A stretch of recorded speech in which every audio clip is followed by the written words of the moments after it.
আসসালামু আলাইকুম। আমি আজকে চিকেন তেহারি তৈরি করে দেখাবো। স্পেশাল যে কোনো আয়োজনে রাখতে পারেন। তৈরি করে দেখেন, অবশ্যই ভালো লাগবে। আর চিকেন তেহারির জন্য আমি কি নিয়েছি তা দেখিয়ে দিচ্ছি এখন প্রথমে।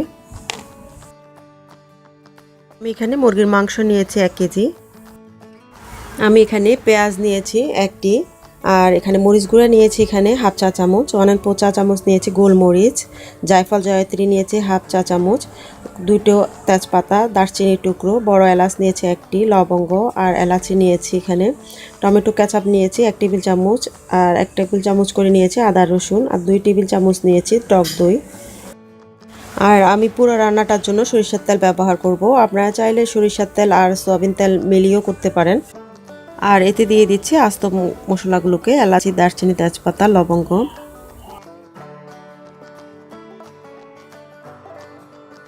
মশলাগুলোকে কিছুক্ষণ নেড়ে চেড়ে এরপরে পেঁয়াজ দিয়ে দিচ্ছি।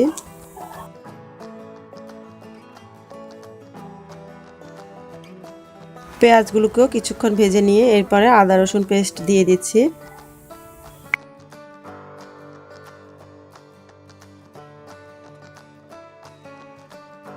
এখন আমি গুঁড়ো মশলাগুলোকে দিয়ে দিচ্ছি।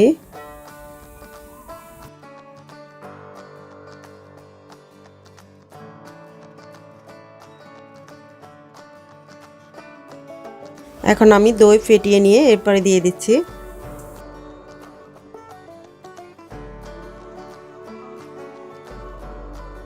আমি যে দইয়ের বাটি ছিল সেখানে 1 টেবিল চামচ পরিমাণ পানি দিয়ে ধুয়ে দিয়েছি, আর দিয়ে দিচ্ছি লবণ। এখানে আমরা কোনো পানি অ্যাড করব না।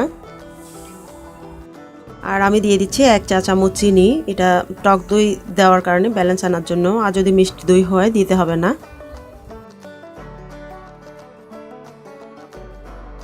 এখন মাংসগুলোকে দিয়ে দিচ্ছি।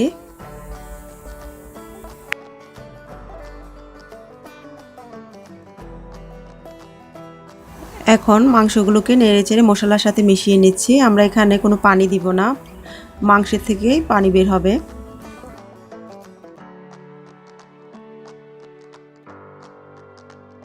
মশলার সাথে মিশিয়ে নিয়ে এরপরে ঢেকে দিব সিদ্ধ হওয়ার জন্য।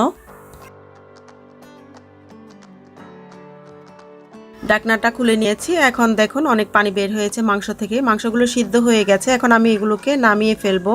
ঝোল আছে একটু, সেজন্য হাই হিটে দিয়ে ঝোলগুলোকে শুকিয়ে নেব। এখন দিয়ে দিচ্ছি 1 টেবিল চামচ টমেটো কেচাপ দিয়ে মিশিয়ে নিয়ে ঝোলগুলোকে শুকিয়ে নিয়ে এরপরে চুলার আঁচটাকে বন্ধ করে দিব।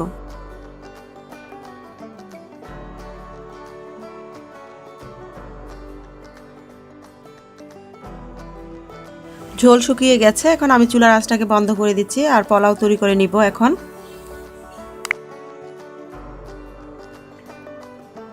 আমি এখানে কালো জিরা সুগন্ধি চাল নিয়েছি 500 গ্রাম, এগুলোকে ধুয়ে পানি ঝরিয়ে নিয়েছি। আপনারা চাইলে যে কোনো পোলাও চাল নিতে পারেন।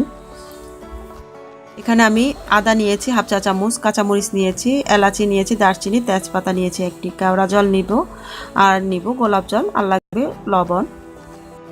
পেঁয়াজ নিয়েছি 1টি। আমি 1/4 কাপ তেল দিয়ে, সরিষার তেল দিয়ে এলাচি, দারচিনি, তেজপাতা দিয়ে দিচ্ছি। এলাচি, দারচিনি, তেজপাতাগুলোকে সামান্য নেড়েচেড়ে দিয়ে দিচ্ছি পেঁয়াজ।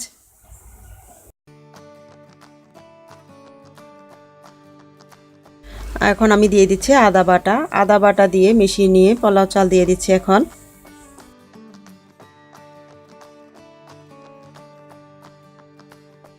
এখন আমি দিয়ে দিচ্ছি পরিমাণ মতো লবণ, আর চালগুলোকে ভালো করে ভেজে নিব তেলের সাথে। তো যদি সুন্দর একটা গ্রান বের হয় ভাজতে ভাজতে, তখন আমি দিয়ে দিব পানি।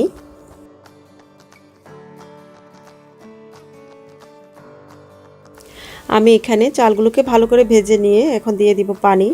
আমি এখানে 2.5 কাপ নিয়েছি চাল, আর তার ডাবল লাগবে পানি। তো আমি এখানে 4 কাপ দিচ্ছি পানি, 1 কাপ দিচ্ছি দুধ। এখন আমি পানিগুলোকে দিয়ে দিচ্ছি। পানিগুলো গরম আছে। এখন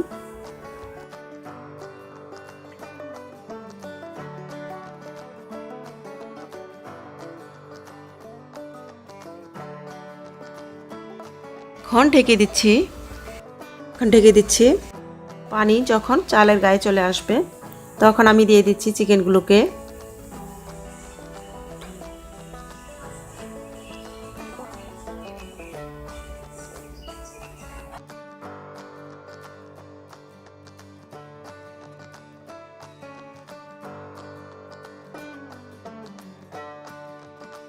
এখন উপরে কাঁচামরিচগুলোকে দিয়ে দিচ্ছি আর দিয়ে দিচ্ছি কেওড়া জল, গোলাপ জল দিয়ে দিচ্ছি সামান্য পরিমাণ।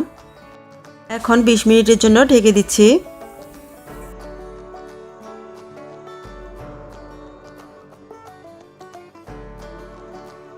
20 মিনিট হয়ে গেছে।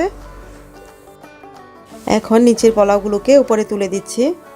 আর আপনারা যদি মনে করেন এই অবস্থায় পোলাওগুলো সিদ্ধ হয়নি, তাহলে আরও 5 মিনিটের জন্য এগুলোকে ঢেকে দিতে পারেন।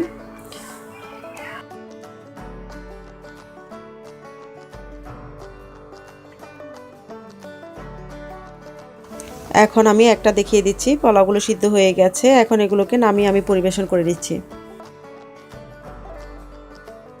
তৈরি করে নিয়েছি। এই ঈদে অবশ্যই ট্রাই করবেন, আশা করছি ভালো লাগবে। ভালো লাগলে লাইক করবেন আর আমার চ্যানেলটিকে সাবস্ক্রাইব করবেন। আবারও আপনাদের পছন্দের কোনো রেসিপি নিয়ে হাজির হয়ে যাব। সবাই ভালো থাকুন, সুস্থ থাকুন। আজকের মতন আল্লাহ হাফেজ।